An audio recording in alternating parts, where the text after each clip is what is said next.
What is going on, ladies and gentlemen, good patrons, young and old of the Noodle House? I'm coming to you guys with a video just to let you know I haven't forgot about you. I know it's been a long minute since my last gaming video, and almost as long of a minute for my last trucking video. Just to let you guys know ahead of time, this is going to remain a gaming channel. Even though I started doing trucking, it's going to remain a gaming channel. So if you're here just for trucking, I'm sorry to tell you, that's not what you're gonna get. You're gonna get a little mixture of both. So welcome. Anywho, I figure I'd come to update you guys just because there have been a lot of comments on my orientation video, and I didn't know. Apparently, I didn't have comments on for my own channel. Like that's just not smart to not have notifications on for your own channel. So I corrected that issue. I think I answered most questions as possible that I've seen down in the comments below. So I guess I'm gonna go ahead and give you guys a walk around of the truck. I mean, I know you guys have probably seen, if you've seen one truck, you've seen them all. But I think just some basic necessities that I've learned from I think I've been in my truck now, I wanna say a month, or maybe a month and a week or something like that. But just, that's not important, I guess. But I do want to see myself. Let's see, month.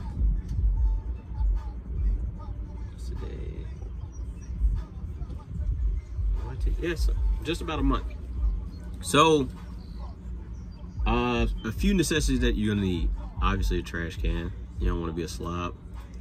I have 2 coolers.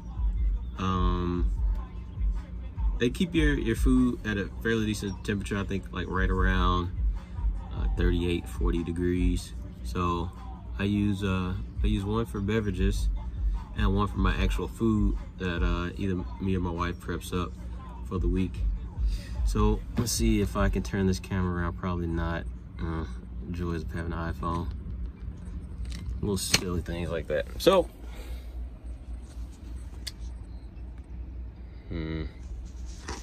here is the first trash can. I mean, not the trash can, the cooler. As you can see, I keep all sorts of drinks and yada yadas in there. It's good for when you're driving. You don't have to like reach too far to get you a nice little beverage, especially if you got long arms like I do. The other one's back there in the cabinet.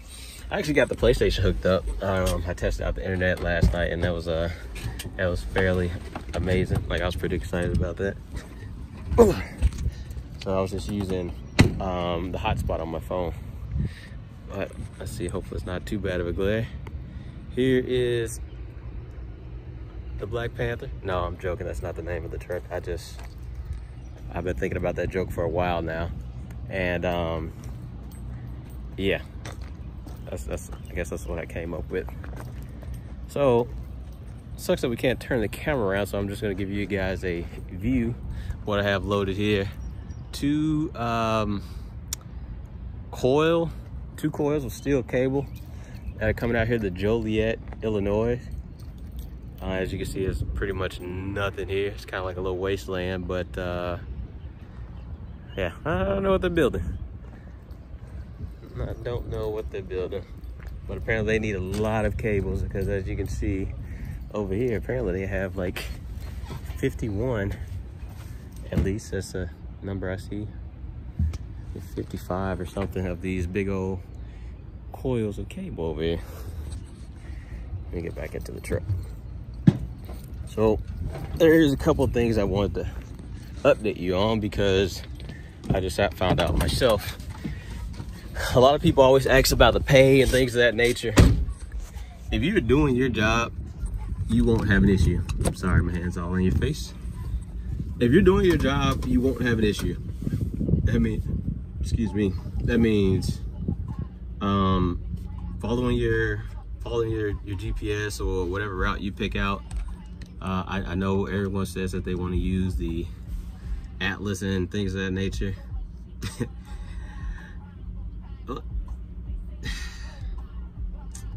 I know I probably shouldn't say this, but an Atlas gets updated once.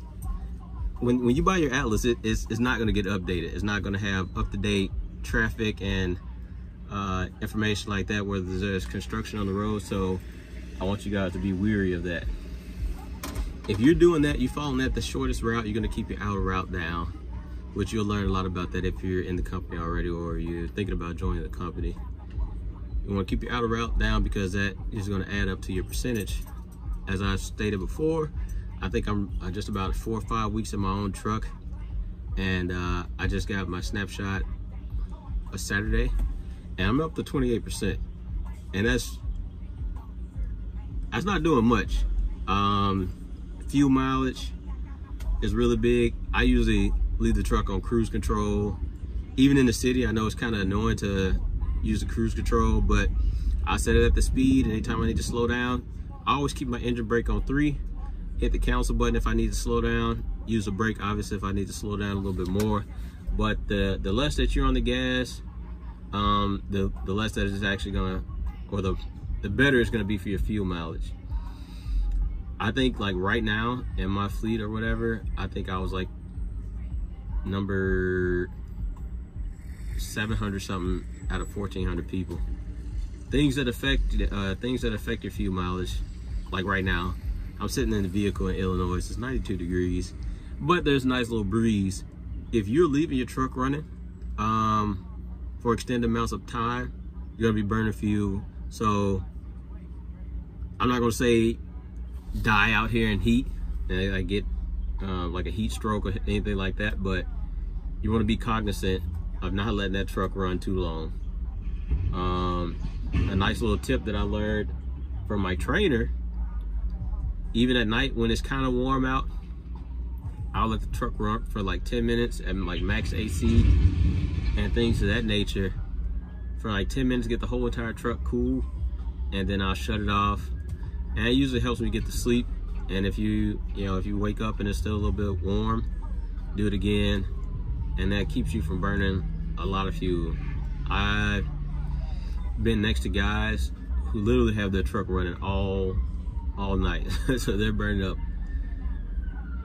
a whole crap ton of fuel. I also seen these little so some of the trucks are coming equipped with like an auxiliary power, to where it's kind of like its own generator, and you can run like your power inverter and things like that. It would be really nice to have one of those, but it is what it is. Let's see, we talked about fuel mileage. Revenue to the truck. So as of right now, revenue to the truck, I think a week I've been averaging around like 33 or 35, and that's with me taking, so I think my second week I took a day off. My allergies were just like really bad, and I was at North Carolina, so I went to the urgent care. They gave me a nice little shot and things like that, and sent me on my way. And I actually just had to come home early last week for the same issue. So if I'm able to put up those type of numbers, I'm pretty sure anybody can. As long as you're not completely doing outlandish things in your truck, you should be fine. You should make money in the company. Like I said, I know this is kind of early for me to state those things, but I feel pretty confident about it. You know, you get basically points for getting your truck washed. Don't be lazy. Just account some time. I know some of the truck washes can go kind of slow, so if you're planning to get your truck washed, I would at least block out like a 2.5 hour slot, depending on what type of truck stop or truck wash that you're going to. If it's a single lane, if it's a double lane, if it's a Blue Beacon, if it's just like a local mom and pop shop, you should definitely at least block out like 2.5 hours. Yeah, man, that's about it. Honestly, I think it's easy. I have no complaints just yet, and if I did, I'd definitely let you guys know. I want you guys to be prepared, know what you're getting yourself into. Easy money. Just do it. I'm not gonna say do what you're told, because you know, being a grown man, I don't like the sound of it. But as long as you follow the guidelines that are given, you should have no problem. Anywho, I'm about to turn my truck and play some PlayStation for a bit until I get unloaded. So, peace.